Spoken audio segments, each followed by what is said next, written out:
Assalamualaikum. Hai, apa khabar semua?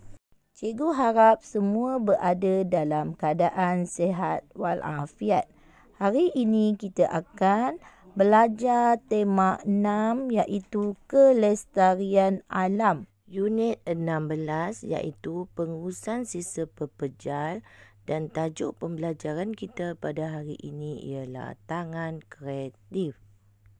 Sebelum kita meneruskan pembelajaran kita pada hari ini, mari sama-sama kita lihat dulu objektif pembelajaran kita pada hari ini. Objektif pembelajaran kita pada hari ini ialah pada akhir pembelajaran, murid dapat melakonkan cerita dengan sebutan yang betul dan intonasi yang sesuai. Seterusnya, untuk meneruskan pembelajaran kita, mari sama-sama kita buka buku teks jilid 2 halaman 23. Okey, seterusnya mari kita baca bersama-sama. Kemahiran membaca, tajuk tangan kreatif. Okey, kita baca perbualan di antara Fatin dan Nabila. Nabila dan ni adalah Fatin. Okey. Wah, cantiknya hiasan rumah kamu. Bijak kamu mengolah bahan buangan. Terima kasih. Ini idea ayah saya. Kami melakukannya bersama-sama. Baguslah. Cara ini dapat mengurangkan pencemaran alam. Setelah Nabila dan Fatin masuk ke dalam rumah, tiba-tiba ada perbualan di antara payung, botol plastik dan juga kerusi.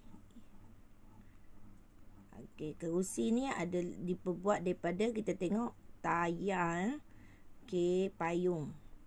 Wah, uniknya kamu, si botol.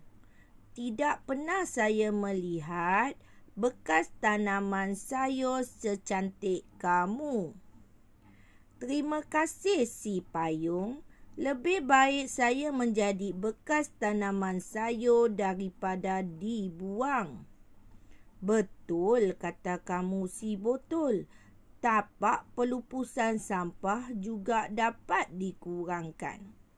Saya juga bersyukur kerana tidak dibuang atau dibakar. Di sini, saya dapat berbakti dan menjadi tempat duduk tuan kita. Setelah kita baca semua perbualan pada halaman 23, murid-murid dikehendaki melakonkan cerita tersebut dengan sebutan yang betul dan intonasi yang sesuai.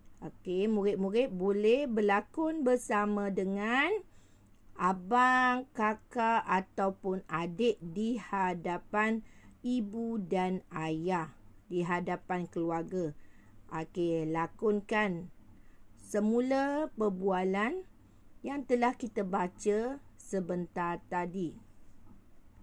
Selepas itu, kita lihat pula buku aktiviti jilid 2 halaman 24 dan 25. Tugasan seterusnya ialah pada buku aktiviti halaman 24.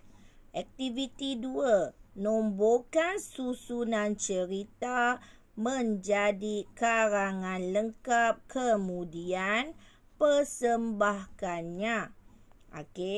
Murid-murid dikehendaki baca dulu cerita yang telah diberikan. Selepas baca, murid pastikan susunan cerita yang betul dan nomborkan pada bunga yang disediakan di sebelah cerita. Nombor 1 telah disediakan. Kita baca sama-sama.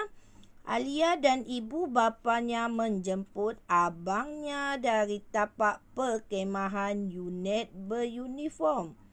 Alia melambai-lambai tangan sambil memanggil nama abangnya. Okey, kita tengok nombor 2 yang mana satu sesuai. Okey, tengok satu-satu kumpulan yang telah diberikan dan pastikan yang mana sesuai untuk diletakkan nombor 2, nombor 3 dan seterusnya nombor yang keempat.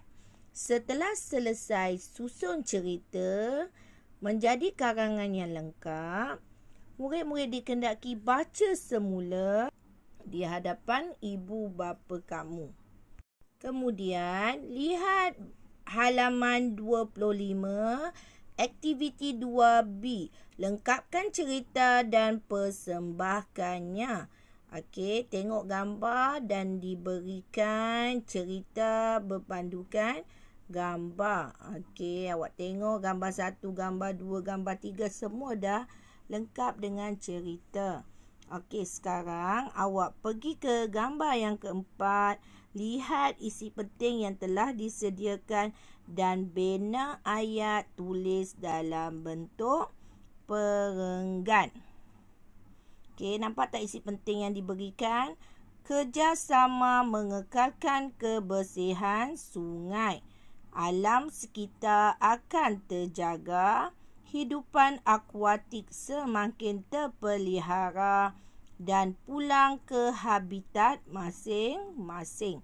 Bina ayat daripada isi penting yang diberikan, tulis di tempat yang telah disediakan dalam bentuk perenggan. Okey, kemudian cikgu nak murid-murid rakamkan persembahan dalam bentuk rakaman audio, baca cerita dengan sebutan yang betul dan intonasi yang sesuai dan hantar kepada cikgu. Okey, itu saja tugasan untuk hari ini. Sampai di sini dulu pelajaran kita untuk hari ini. Sekian, terima kasih. Jumpa lagi. Bye.